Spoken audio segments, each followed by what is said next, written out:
Hello friends, power plant with Rahul में आपका स्वागत है। आज प्राइमरी वाटर सिस्टम का लाइन डायग्राम पे हम लोग वीडियो बना रहे हैं। लाइन डायग्राम में हम लोग देखेंगे कि किस प्रकार से प्राइमरी वाटर आपका stator, winding, main bushing and phase connector को कूल करता हुआ फिर से आपका प्राइमरी वाटर पंप में आता है। This is the close circuit. आपका क्लोज सर्किट में ये आपका रोटेट करता है। तो आइए हम लोग इसको देखते हैं, प्राइमरी वाटर सर्किट का लाइन डायग्राम। देखिए, प्राइमरी वाटर में आपका दो मेन पंप है। आपका एक पंप ए है, ये पंप मान लीजिए आपका बी। दो पंप है, दोनों के लिए आपका सेपरेट सेपरेट मोटर है। और प्राइमरी वाटर पंप का जो डिस्चार्ज कैपेसिटी है वो आपका 70 MQ पर आवर है। और इसका जो हेड है 8 kg प्रेशर आपका मेंटेन करता है। ठीक है, डिटेल मैंने इसका एक वीडियो बनाया है प्राइमरी वाटर पंप का, आप उसको देख सकते हैं। उसमें इंटरलॉक प्रोटेक्शन किस प्रकार से आपका एक पंप ट्रिप करता है तो दूसरा पंप स्टार्ट लेता है। यदि आपका रनिंग कंडीशन में एक ही प्राइमरी वाटर पंप सर्विस में रहता है, अगर दूसरा पंप को हम लोग स्टैंड बाय में डाल देते हैं। अगर in case of the tripping of one primary water pump, the other primary water pump automatically start हो जाता है और प्राइमरी वाटर सिस्टम को मेंटेन रखता है। ये आपका primary water system always in service होना चाहिए। For the uninterrupted generator operation, the primary water system will always in operation. तो आपको ये कभी ट्रिप, अगर एक पंप ट्रिप करे तो दूसरा पंप आपका ऑटोमेटिक स्टार्ट हो जाता है। ठीक है, तो यहां से देखिए आपका ये जो प्राइमरी वाटर टैंक से, आप इस लाइन को देखिए, this is the primary water tank का से आउटलेट है और ये आपको पंप के सक्शन में जा रहा है। देखिए, एक पंप का सक्शन इधर है और दूसरा पंप का सक्शन देखिए आपका ये है। दोनों के सक्शन लाइन में एक आपका इंडिविजुअल आइसोलेटिंग वाल्व लगा होता है। ठीक है, देखिए इसका जो सक्शन जो होता है वो एक्सेली होता है और डिस्चार्ज देखिएगा, डिस्चार्ज आपका रेडियल होता है।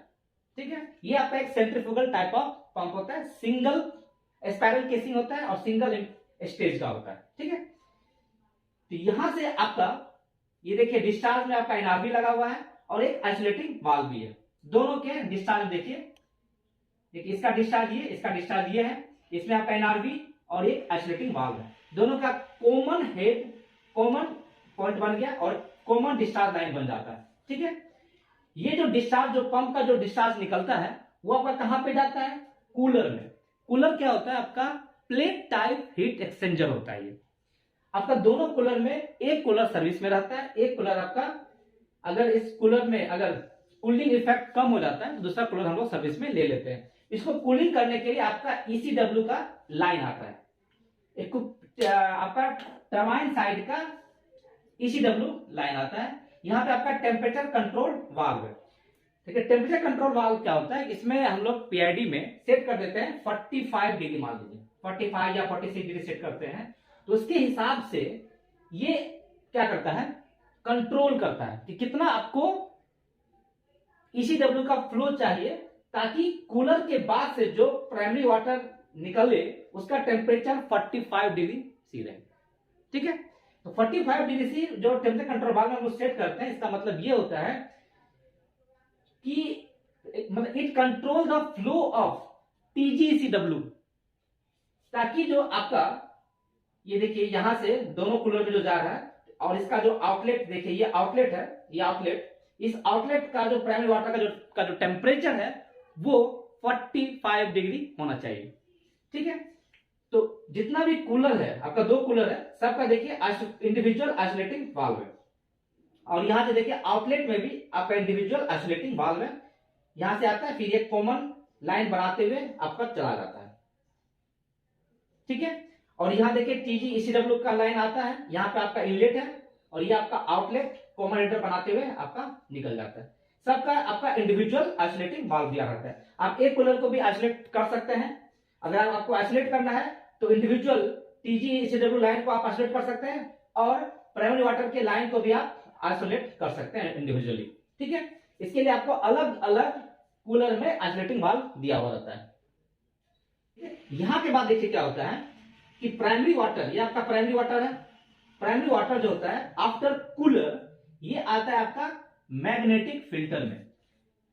2 मैग्नेटिक फिल्टर रहता है, एक मैग्नेटिक फिल्टर आपका सर्विस में रहता है। अगर उस फिल्टर का डीपी, डिफरेंशियल प्रेशर जो होता है, अगर ज्यादा हो जाता है तो एक अलार्मिंग देगा कि इसका डीपी हाई हो गया, तो हम जो दूसरा जो फिल्टर है स्टैंड बाय मैग्नेटिक फिल्टर, वो हम लोग सर्विस में लेते हैं।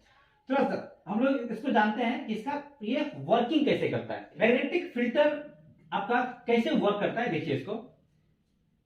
ठीक है, the primary water system include a strainer type main filter with magnet bar. इसमें मैग्नेट बार एक होता है। The filter screen of the strainer has a mesh size of 75 mm का। इसका जो स्ट्रेनर का जो मेश साइज है वो 75 mm का होता है, और and it is supported by the perforated seat metal cylinder.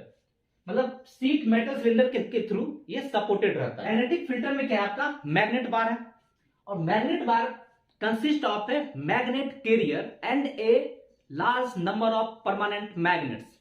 Means आपको एक मैग्नेटिक कैरियर है और उसमें आपको नंबर्स ऑफ परमानेंट मैग्नेट है, और ये परमानेंट मैग्नेट जो होता है वो हाई ग्रेड का होता है। The high grade permanent magnet has a unlimited useful service life. इसका सर्विस लाइफ बहुत ज्यादा होता है, एंड ये इस प्रकार से अरेंज होता है कि एक मैग्नेटिक फील्ड सेटअप हो जाता है बिटवीन देम, एंड जब प्राइमरी वाटर उस मैग्नेटिक फील्ड के थ्रू पास करता है तो उसके अंदर जो भी आयरन पार्टिकल्स होता है वो सभी अट्रैक्ट हो जाता है उस फील्ड में और रिटेन हो जाता है।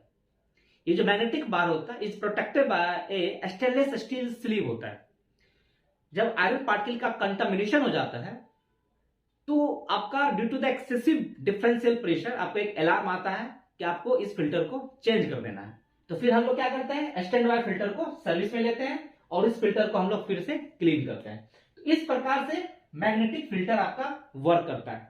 ठीक है, तो इसलिए हम लोग इसको क्या बोलते हैं, magnetic filter, due to the magnetic bar which create the magnetic field to attract the iron particles which are flowing through the primary water.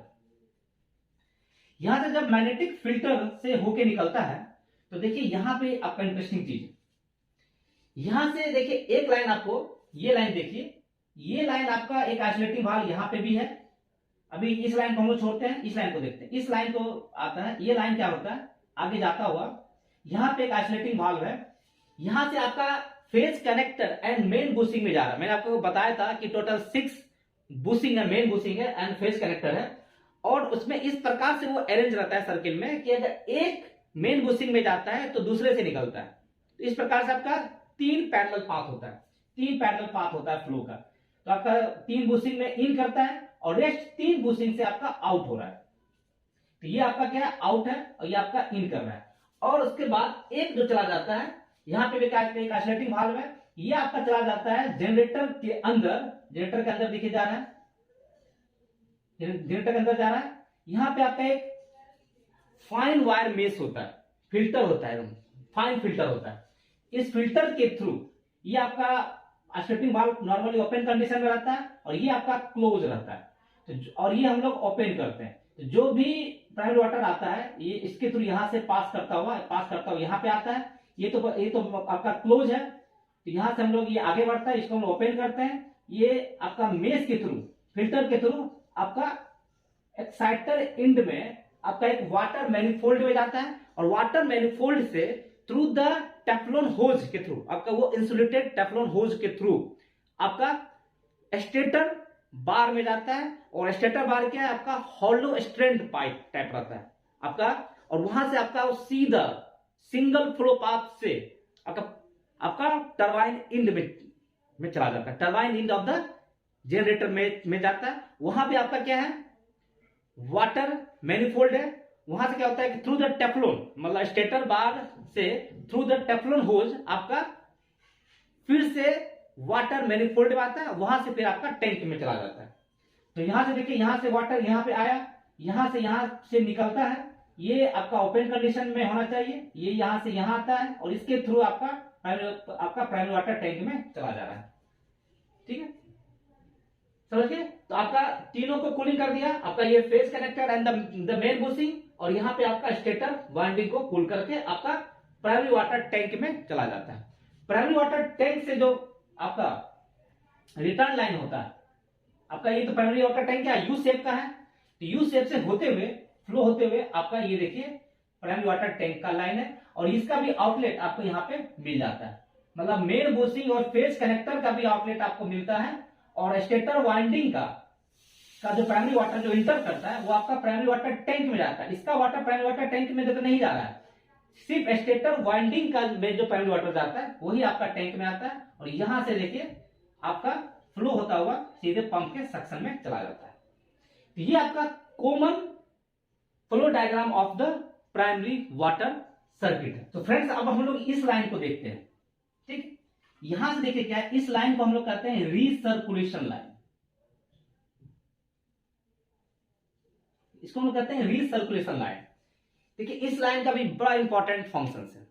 क्या लाइन है, देखिए प्राइमरी वाटर का जो कंडक्टिविटी लो होना चाहिए, the primary water should have a low conductivity because it comes in contact with the high voltage stator winding. तो उसके conductivity को आपको क्या रखना, मिनिमम रखना है।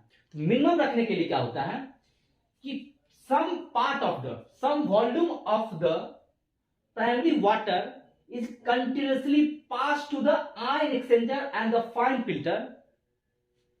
मैक्सिमम आपका प्राइमरी वाटर तो आपका कूलिंग करने के लिए चला जाता है, लेकिन कुछ पार्ट जो होता है प्राइमरी वाटर का वो कंटिन्यूसली हम लोग क्या करते हैं, इसको ओपन रखते हैं, कंटिन्यूसली हम लोग क्या करते हैं, इसको आयन एक्सचेंजर के थ्रू पास कराते हैं।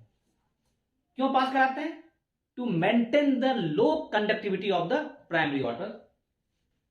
देखिए आयन एक्सचेंजर में क्या होता है, H plus and OH minus resins होता है। ये रेजिन्स जो होता है आपको आयन कंडक्टिविटी किसके कारण होता है, आयन के कारण होता है, तो आयन को ये एब्जॉर्ब करता है रेजिन्स, और इस रेजिन को हम लोग टाइम टू टाइम रिप्लेस भी करते हैं। और इसमें जब आपका देखते हैं हम लोग क्या कि कंडक्टिविटी इंप्रूव नहीं हो रहा है, कंडक्टिविटी इंक्रीज कर रहा है, तो हम लोग इसका रेजिन का टेस्टिंग करते हैं, फिर हम लोग इसका resin time to time replace भी करते चलते हैं। यहां से देखिए थ्रू द आयन एक्सचेंजर आपका क्या होता है, यहां पे एक लाइन है एनएच डोजिंग भी करते हैं। देखिए एनएच डोजिंग, ये एनएच डोजिंग हम लोग कब करते हैं, जब आपका आयन एक्सचेंजर का जो आउटलेट होता है उसमें हम लोग एनएच डोजिंग करते हैं। इसका भी काम होता है कि कंडक्टिविटी को मिनिमम रखना, इसका हम लोग डिटेल बाद में पढ़ते हैं। यहां से आयन एक्सचेंजर के बाद आपका एक ऑसिलेटिंग वाल्व है, इसको ओपन रहता है हमेशा, और यहां से आपका ये फाइन फिल्टर में जाता है, ठीक है। आपका ये फाइन फिल्टर, ये आपका सारा system main primary water circuit के बाईपास में लगा हुआ है, आयन एक्सचेंजर और ये फाइन फिल्टर, और कुछ ही वाटर हम लोग फ्लो करते हैं। आपको जनरली 20 लीटर पर मिनट, उससे ज्यादा फ्लो ही नहीं होना, क्योंकि बहुत ज्यादा इसका कैपेसिटी भी नहीं होता है। तो यहाँ आयन एक्सचेंजर से आपका जाता है फाइन फिल्टर। ये फाइन फिल्टर किस प्रकार से वर्क करता है, थोड़ा हम इसको देखते हैं। फाइन फिल्टर का जो मेश साइज होता है वो 5 mm होता है, जबकि इसका मेश साइज आपका 75 mm था। और इसमें क्या होता है कि फाइन फिल्टर आपका आयन एक्सचेंजर के बाद होता है, ठीक है। फाइन फिल्टर का मेश साइज आपका 5 mm के आसपास होता है। This filter consist of a cellulose fibres bonding with the synthetic resins to achieve stability. Means इसमें क्या होता है, आपका सेलुलोज फाइबर्स होता है और एक सिंथेटिक रेजिन्स के साथ मिक्स होके एक स्टेबिलिटी प्रोवाइड करता है।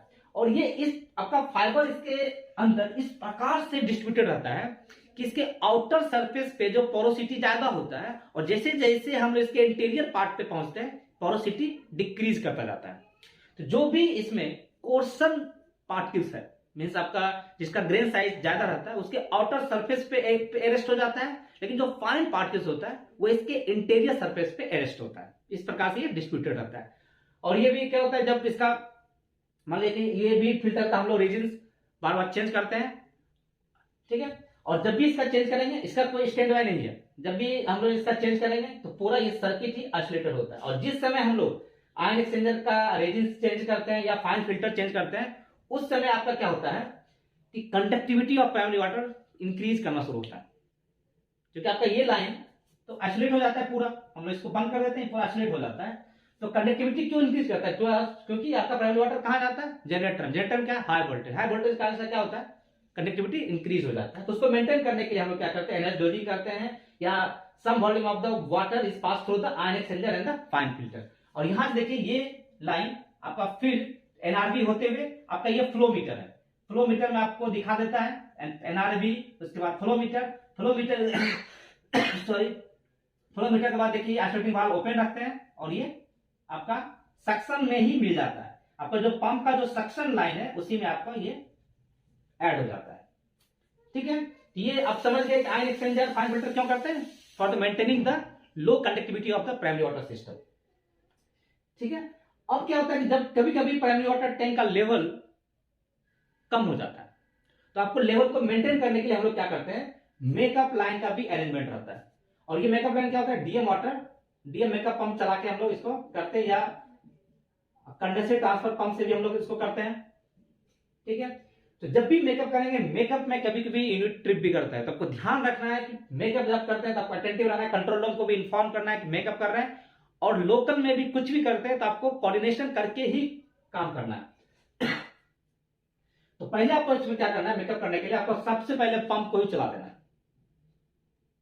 क्योंकि क्या होता है कि अगर पंप को नहीं चलाते हैं और लाइनें पहले ही कर देते हैं, देखिए एनआरबी है तो काम तो करना चाहिए, लेकिन क्या होता है कि अगर आपको लाइन में एनआरबी नहीं है तो क्या होगा कि आप पंप को नहीं चलाएं और इस वाल्व को आप ओपन कर दिए।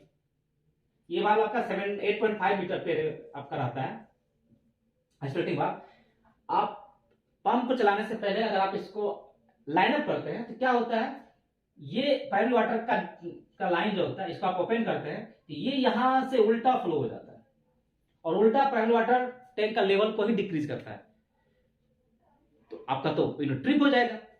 तो इसको बचाने के लिए हम क्या करते हैं, सेफ के लिए कि पंप को पहले आप स्टार्ट कर दीजिए, उसके बाद ही आप लाइन अप कीजिए तो अच्छा रहता है।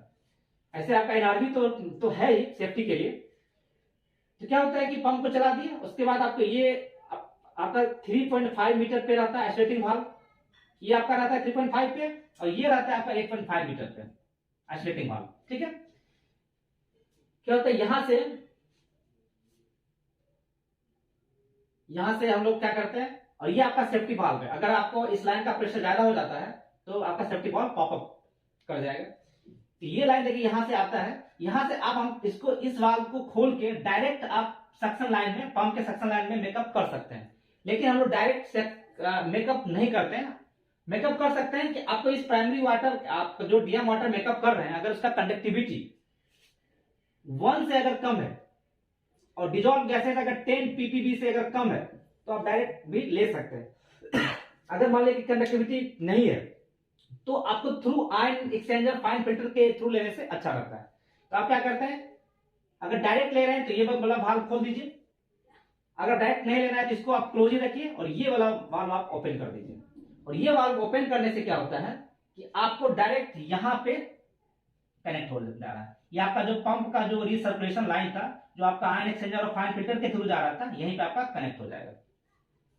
ठीक है, यहां से आपको कनेक्ट हो गया तो आप यहां से भी आप मेकअप कर सकते हैं।